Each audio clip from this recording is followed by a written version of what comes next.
Hello, welcome back. Hope you're doing well. This is once again part of your program with Desire on corporate finance and investment banking.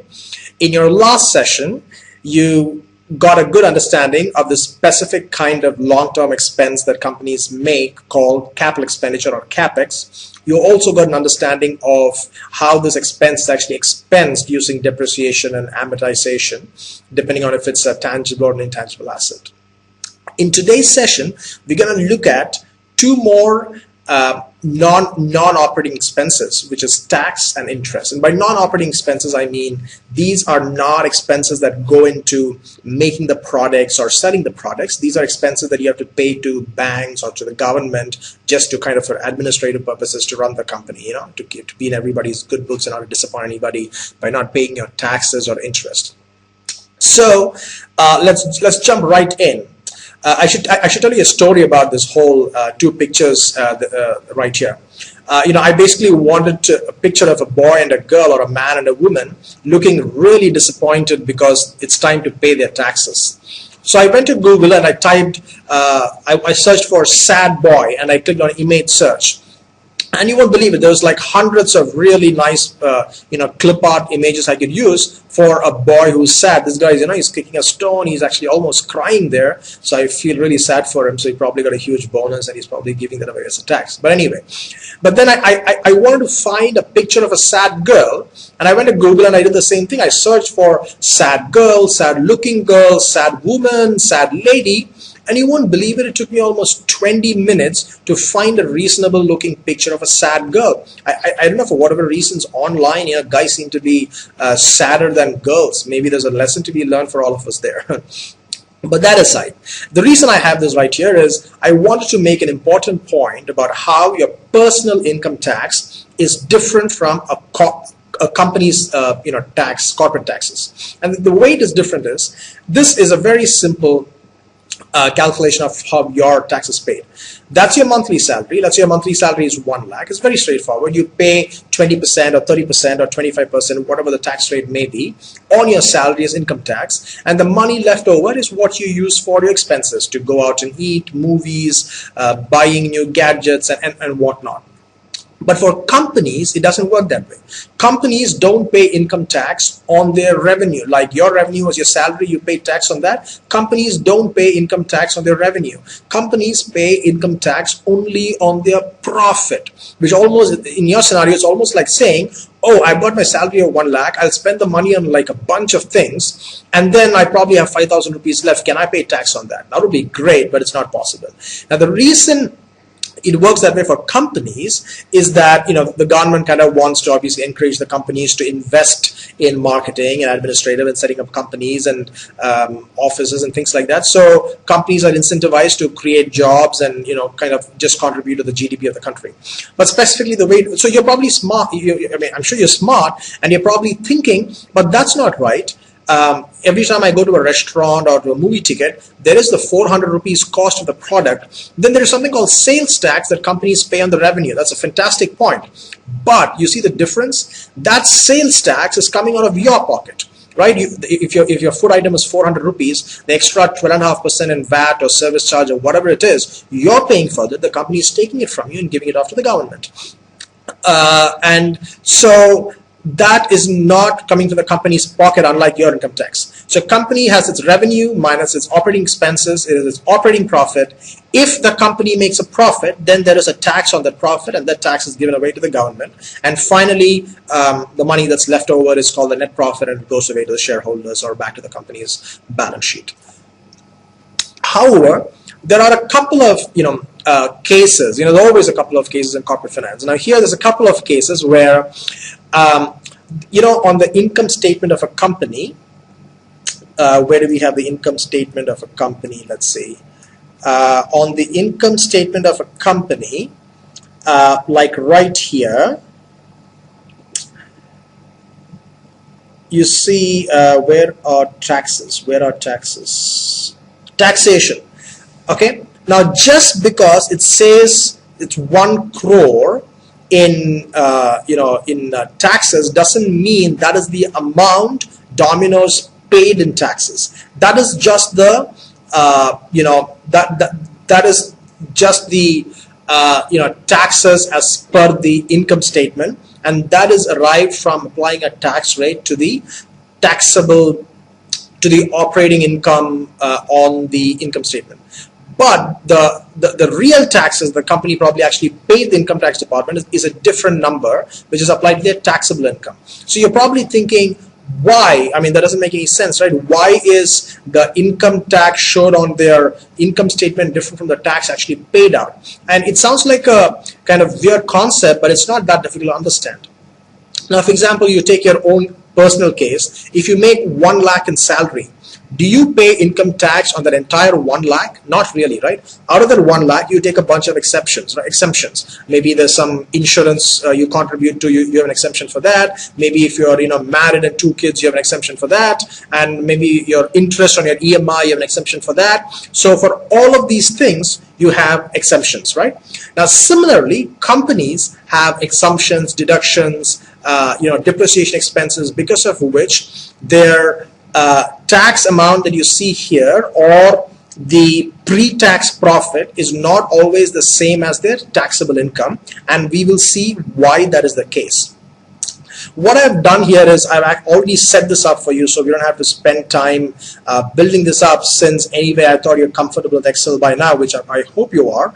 You ought to be spending a lot of time working on Excel, because that's the foundation of doing any meaningful analysis on in finance.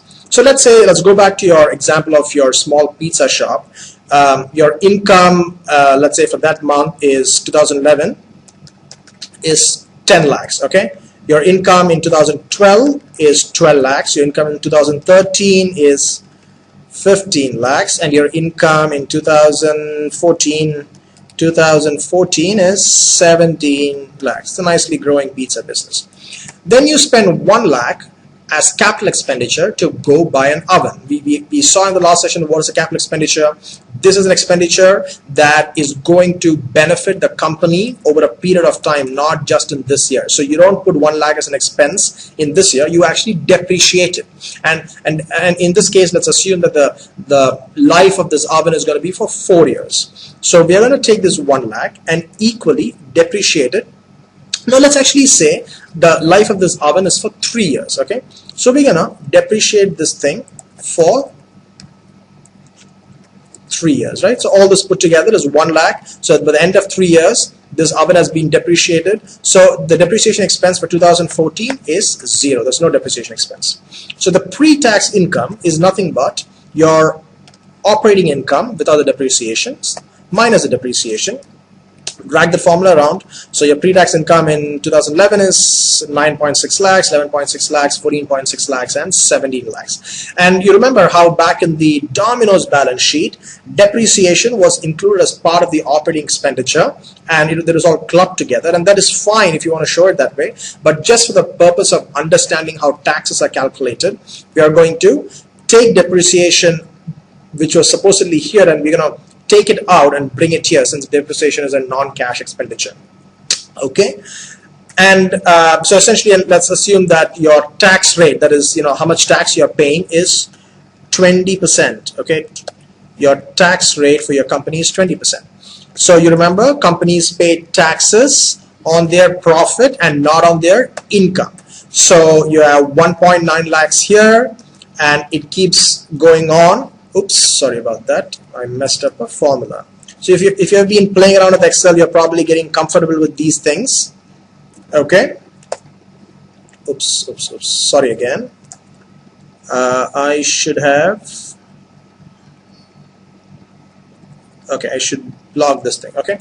There you go. That is your tax expense. That's how much, according to your income statement, you're allocating to pay income tax every year.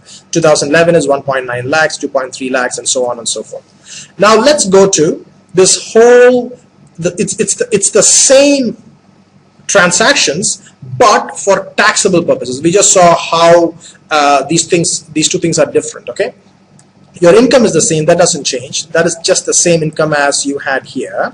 However, the difference between accounting, making your statements for accounting purposes and taxation purposes, one of the biggest differences in depreciation.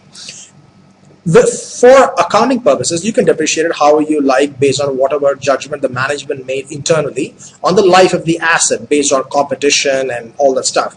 But the government doesn't take your depreciation policies into account. They have their own depreciation policies. So here you depreciate it over 3 years. That means roughly you depreciate it 33% every year. But the government is saying no. An oven, you can depreciate it only 20% a year, not 33% a year. So look at what happened now. Your depreciation expense is suddenly 20,000 rupees. Actually, you know what? Let's say 25% a year. So we can get it done within 4 years. Okay, so you depreciate it for 4 years. So because you depreciated this in 3 years, the life of the asset was depreciated off in 3 years at 33%. But because here you're depreciating it only at 25%, it takes 4 years for the entire depreciation to get done. So again, your taxable income is nothing but your income there, your operating income minus your depreciation. That's your taxable income. This, we're going to use the same tax rate, which is 20. And your tax payable is 20% of your taxable income. This time we're going to get this right. Okay, there you go. Okay, now you see the difference. In this year, even though on your income statement you had 1,93,000 as tax that you should have paid, you actually had to pay 1,95,000 and not 1,93,000.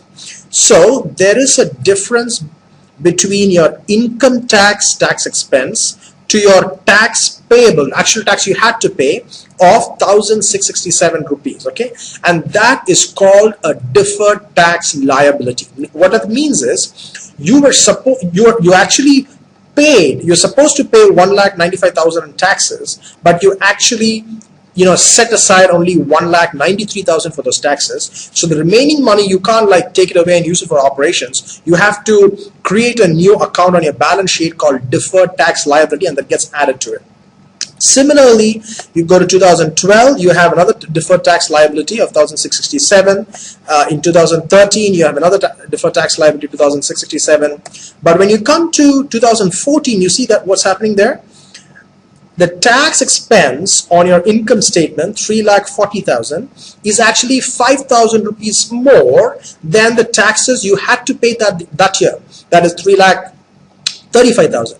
So this number right here is because you allocated more money than you had to pay for your taxes. That number, it's positive, and it's called a deferred tax asset, and it goes under the asset part of your balance sheet.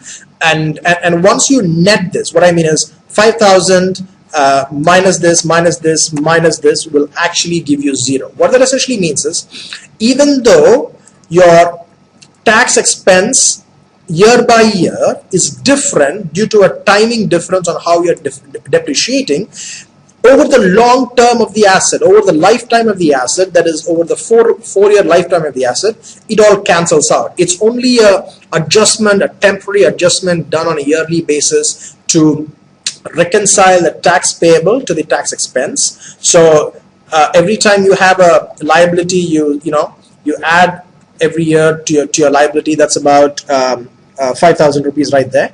And then finally, in the final year where you're not depreciating this anymore, but you're depreciating here, it offsets all your liabilities, and then your deferred tax account is reset back to 0. That's it. There you have it. I remember back in my investment banking days, this concept right here was among the most difficult for me to understand. I mean, it just took all of us forever to get this thing right, because it's kind of confusing. Why is it tax on the income statement different from tax payable to the government?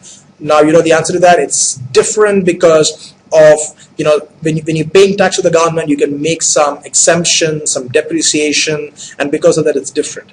Then all of a sudden saying, we are trying to understand. So okay, if that is different, then what is this whole thing called deferred tax asset?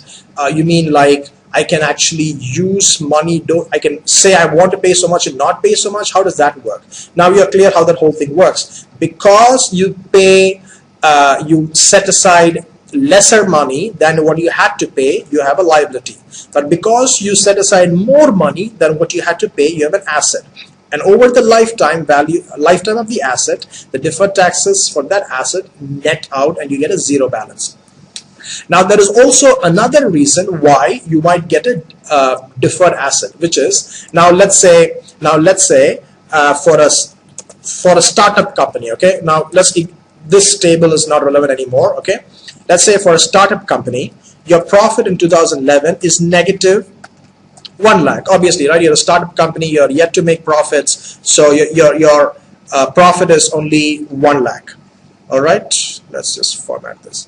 Now, again, your loss is 1 lakh. You're not making any money, so your loss is 1 lakh. Again, in 2013, you make another loss. Now, this year, what are your taxes? Your taxes are 0, 0, 0. And we saw why that was the case. Companies pay taxes only if they have a profit. But now let's say in 2014, if the company makes a 1 lakh profit, and let's say the tax rate is 20%, let's say the tax rate is 20%, does the company pay 20% of these profit, which is 20,000 in taxes? No, it does not. The reason it does not is all these years of losses the company has, accumulated. Those losses are actually accumulated into the deferred tax asset column. So what really happens is, so 3 lakhs in deferred tax asset. The company has 3 lakhs in deferred tax asset. So the company needs to start paying tax only after its net income crosses 3 lakhs. Now, what that means is, for example, let's say in this year, instead of 4 lakhs, the company's, I'm sorry, this is not net income. This is actually operating income, all right, because you're not paying tax on that yet. So let's say it was 1 lakh, and let's say this year your profit was actually 5 lakhs, not 1 lakhs. You wouldn't pay 20% of the 5 lakhs. So what you would actually do is, from 5 lakhs, you would subtract this 3 lakhs that you'll be making losses, and the remaining amount is 2 lakhs. You would pay taxes only on 20% of this 5 lakhs minus the sum of your this thing. That's about 1,60,000. That's all the tax you would actually pay. You wouldn't. Is that the right number? Oh no, that's actually the wrong number. Give me a second. So let's just say you're gonna pay 20% of the 5 lakhs minus the sum of these guys right there. So that is actually going to be a plus. So your actual tax is only 40,000 because you're only paying 20% of the 2 lakhs. And that is it. So now you should be very comfortable with what taxes are, what is a deferred tax asset, and what is a deferred tax liability. And there's one other little thing before we actually wind up this session. So far we know what interest expense is. It is nothing but if you take a loan, you have to pay interest on it. That's an interest expense. Oftentimes you'll also see an interest income. Now what an interest income is now, for example, if you go to this balance sheet here, right here, you see how this cash and bank balances. So cash is sitting in a fixed deposit, or the money is invested in some kind of long-term FD or post office schemes, and that cash actually gives the company interest every month, every year. That is the interest income in a company. So typically in the income statement, you will see what is called net interest expense or net interest income. That is essentially the interest income from all these cash balances netted to your interest expense is your net interest in your non-operating expense of your income statement. That is it, and that is pretty much all we have here. I will see you soon in the next session where we're going to build a full-fledged basic 3-statement model. Thank you. See you soon.